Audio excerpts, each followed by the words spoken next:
Tasavvur qilinglar, sizga hech qanaqa SMS kelmagan, dasturdan hech qanaqa ruxsat bermagansizlar, lekin bank kartalardan o'zidan o'zi qayta pul yechildi. Humans va Paylow o'rtasida bo'lib o'tgan muammoni ko'rib chiqamiz va chindan ham hakerlar buzib kirish amaliyoti orqali insonlarning hisoblaridan pul yechib olindimi?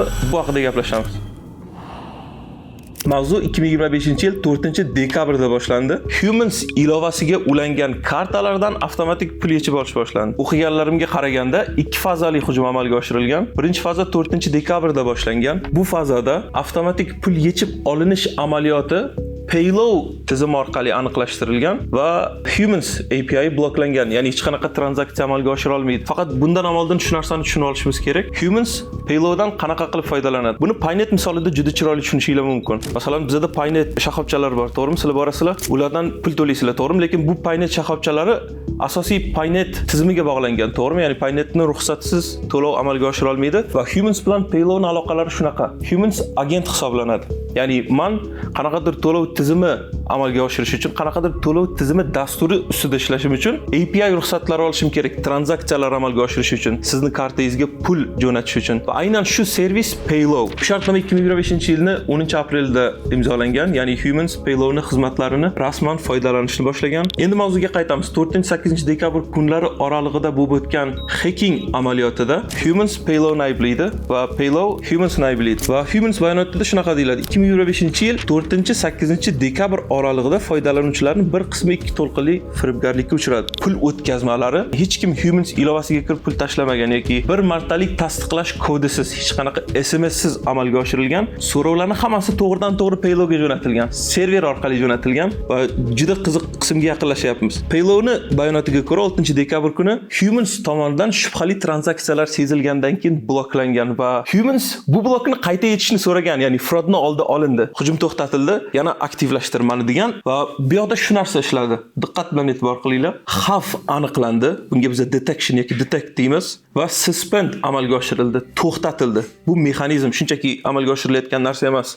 Standartlar asosida bo'lyapti va notify, ya'ni xabar berilyapti Humansga va bu birinchi rasmiy xavf signali. 7-dekabr kuni Humans Octagramga yana murojaat qilgan va choralar ko'rildi, fraud oldi olindi. Aytganimdek, yana tizimni aktivlashtirib beringlar va tizim aktivlashgandan keyin yana fraud boshlangan. 8-dekabr kuni ertalabdan Markaziy bankka shikoyatlar tushishni boshlagan va Markaziy bank xavfni oldini olish uchun Paylowga darhol tranzaksiyalarni to'xtatgan. Shunaqa holatda amalga oshirilgan va bu yoqda ham mexanizm ishlayapti. Kiberxavfsizlik kitoblarini o'qiganlar juda yaxshi tushunyapti. Social signals, ya'ni ijtimoiy xavfni signali berildi, formal complaints amalga oshirildi, ya'ni rasmiy bayonotlar berildi va central bank action, ya'ni Markaziy bank tizimi operatsiyalarni to'xtatdi. Va shu kunning o'zida Octagram tomonidan Humans mobil ilovasi orqali ko'rsatayotgan barcha xizmatlar, P2P, telefonga to'laydigan to'lovimiz, internetga to'laydigan to'lovimiz hammasi o'chirildi. Va 9-dekabr kuni Kunuz va nihoyat yozdi. Katta reportaj bo'lgan va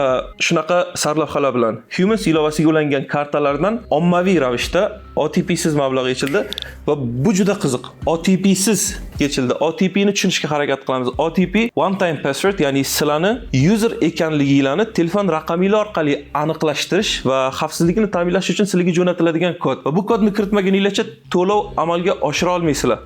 Lekin bilasizlarmi, bu yoqda nima qiziq? Bu faqat front-enddagi xavfsizlik, ya'ni sizlar Humans orqali tranzaksiya amalga oshirayotganinglardagina bu xavfsizlik tizimi ishlaydi. Ya'ni sizlarga SMS jo'natadi. Agar men server bo'lsam, yana ham soddaroq qilib aytaman, admin bo'lsam, istagan amaliyotimni bajarishim mumkin. OTP kerak emas, chunki menga Paylow kalit bergan va bu kalit hamma joyga tushadi. Men kartalarni tokenini saqlaganman, uni ham Paylowga jo'natganman va ham Humans ilovasi ishlashi uchun va ham Paylow tasdiqlashi uchun kartalarni tokenlari bo'ladi va mana shu tokenlar saqlangan joyga hakerlar buzib kirgan bo'lsa, OTP siz yechib olishdi. Xavotir olmanglar, men buni yana ham soddaroq qilib tushuntiraman.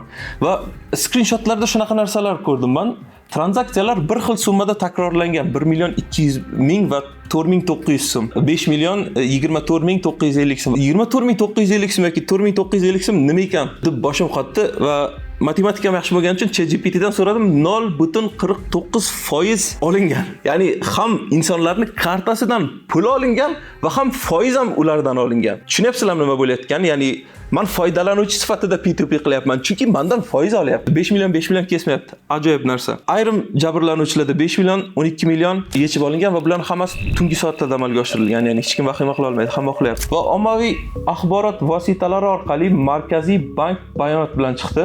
Shunaqa degan 9-dekabr holatiga ko'ra Humans orqali Paylow bajaradigan barcha to'lov xizmatlari to'xtatilgan va tezkor tekshiruv boshlangan. Shu kuni kunuzda yana follow up chiqyapti va Humans shunaqa deyapti. Zaiflik Paylow infratuzilmasi orqali amalga oshirildi va Paylow API ga mashina so'rovlari jo'natilgan, ya'ni server orqali jo'natilgan, host to host jo'natilgan. Inson aralashuvisiz kompyuterdan kompyuterga jo'natilgan. Tokenlar va kalitlar ekspluatatsiya qilingan. Bunga men oxirida to'xtalaman fikrimga. Texnik zaiflik yo'q. Paylow aytishi bo'yicha fraud Humansga berilgan shifrlangan kalitlar orqali amalga oshirilgan. Bu deyarli aniq va kalitlarni saqlash Humans mas'uliyati. Shu joyda mas'uliyatini tagini chizaman. Chunki to'lov tizimlari, ayniqsa to'lov tizimlari bunga o'xshagan API kalitlarni backendda shifrlangan holatda saqlash kerak. Ikkita sabab bo'ladi buni chiqishi uchun va men bu ssenariylarni eng oxiriga saqlab qo'yganman. Eng qiziq joyi. Eng muhim savolga to'xtalishimiz kerak. Parol orqali tasdiqlamasdan pul qanaqa qilib yechildi? Shu narsaga e'tibor qilishinglar shart. Bu foydalanuvchi darajasidagi buzib kirish emas. Bu server, ya'ni mashina darajasidagi buzib kirish. OTP o'g'irlanmagan, hech qanaqa kod o'g'irlanmagan va telefon hack qilinmagan. Bu narsalarni aniq bilamiz. Texnik hujjat shart emas bizga.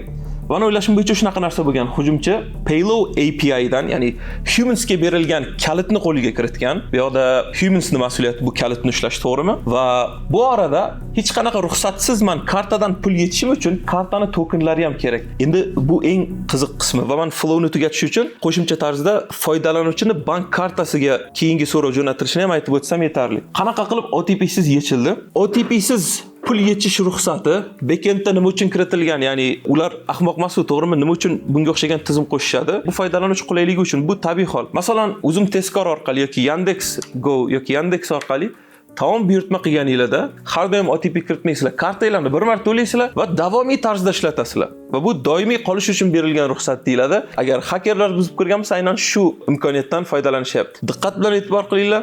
OTP shart bo'lmagan vaziyatlar bor.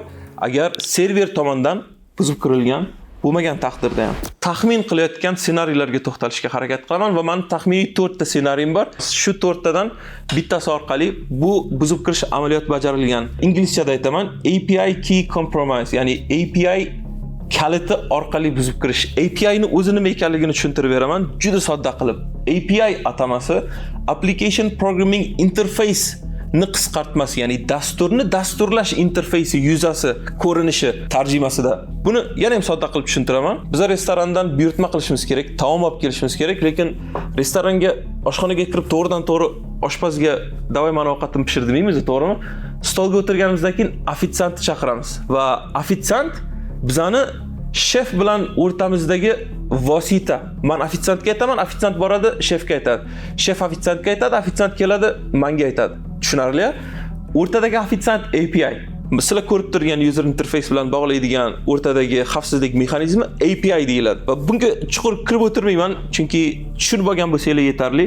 Va mana shu API key kaliti Paylow tomonidan Humansga berilganida Paylowning mas'uliyatidan chiqib Humansning mas'uliyatiga kiradi.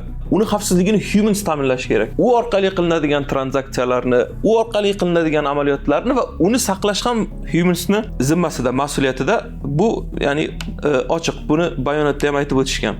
API key o'g'irlangan, Humansning API keyini kimdir o'g'irlagan va haker kompyuterdan o'tirib hamma kartalardan pulni shilgan. Okey, bu birinchi ssenariyimiz. Sodda qilib tushuntirdim degan umiddaman. Ikkinchi ssenariyimiz shu IP allow list, ya'ni IP ruxsatnoma listi. Boshida aytgan, meni qiziqtirgan joy shu yoqda. Bu yoqda agar hack amaliyoti bo'lgan bo'lsa, ikki tomonda ham aybi bo'lishi mumkin. Nima uchun bunaqa deyapman? Agar hacking amaliyoti to'g'ridan-to'g'ri Humansning serveri orqali amalga oshirilmagan bo'lsa, ya'ni hakerlar o'tirib olib o'zlarining kompyuterlaridan, chet eldan hack qilgan bo'lsa, bu Paylowning ham mas'uliyatidagi muammo. Nima uchun?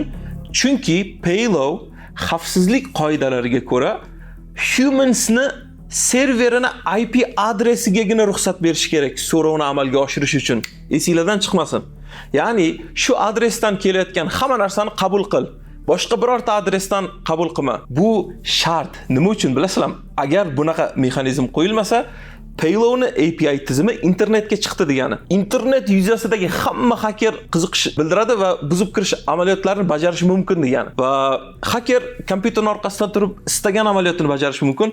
Va bu muammo. Bu narsa bo'lish kerak edi. Ikkita ssenariyimiz qoldi. Uchinchi ssenariyimiz token va limit nazorati yo'q. Bu yoqda fraud detection deymiz bu narsani. Bu ham juda qiziq narsa. Masalan, bitta foydalanuvchining kartasidan qayta 1 million, 5 million yechilyapti. Bu yoqda ayniqsa hozir AI modellari bilan, AI tizimlari bilan biz soniyalarda aniqlashtira olishimiz kerak. Nimadir bo'lyapti bu yoqda. Bu narsaga biz fraud detection deymiz. Va bu ham Humans tizimida bo'lish kerak va ham Paylow'ni tizimida bo'lish kerak. Katta ehtimol bilan bor edi, shundoq ham.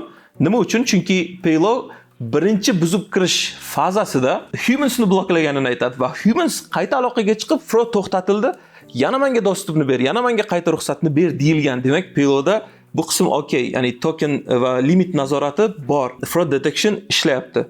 Undan keyin 4-ssenariyimiz insider risk deyiladi. Bu ichki xavf. Ya'ni masalan, tomonlardan bittasidan kimdir API keyni o'zi xohlagan yoki xohlamagan tarzda expose qilgan bo'lishi mumkin. Ya'ni tarqatgan bo'lishi mumkin. O'zi xohlamagan holatda, masalan, akkauntini qayerdadir saqlagan bo'lsa, uni akkaunt orqali buzib kirish, ya'ni bunga biz inson omili deymiz va buzib kirish eng oson bo'lgan omil inson omili. Agar bitta sistema ko'rsanglar, buzishni hech qanaqa imkoniyati bo'lmasa, insonlarga yo'nalishinglar kerak, chunki insonlar orqali buzib kirish kompyuterni buzishdan ancha oson. Men ssenariylarimni taxmin sifatida aytib o'tdim, chunki yana bir marta aytaman, menda hech qanaqa texnik tahlil yo'q va texnik tahlil chiqqan taqdirda ham katta ehtimol bilan shu 4 ta ssenariydan bittasiga tushadi. Hammasini yig'ishga harakat qilamiz va sodda qilib tushuntirib beraman.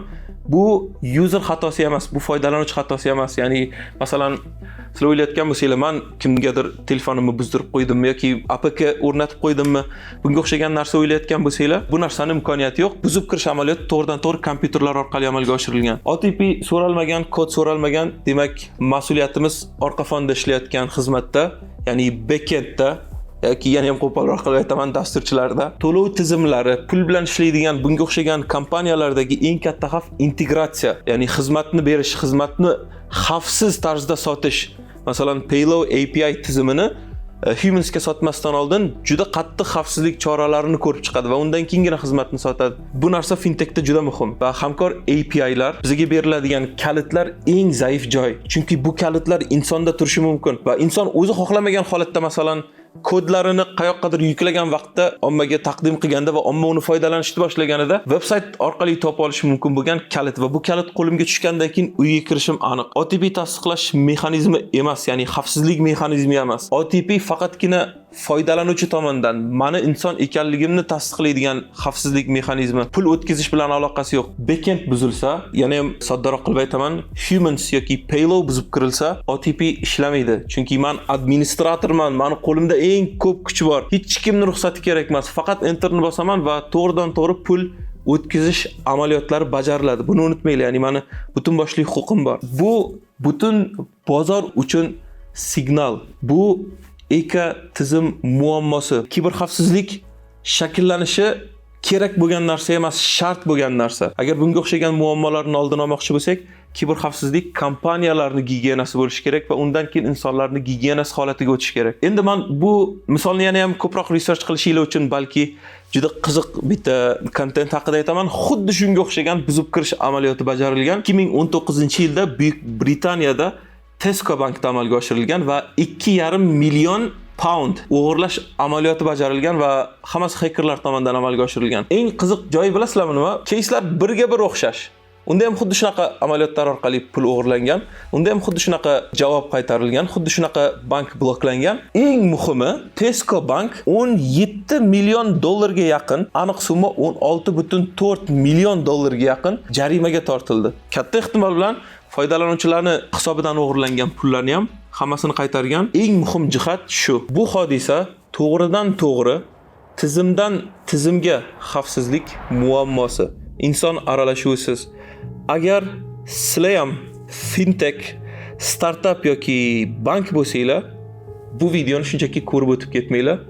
kiberxavfsizlik shart bo'lgan narsa va kompaniyada kiberxavfsizlik gigiyenasini shakllantirish sizlarning vazifanglardagi narsa. Agar video yoqqan bo'lsa, videoga like bosishni unutmanglar. Sizlardan iltimosim, agar Octogram yoki Payload yoki Humansda ishlasanglar va yoki texnik ma'lumotingiz bo'lsa, izohlarda yozinglar, chunki mavzuni yana ham yaqinroqdan tahlil qilish uchun menga juda kerak.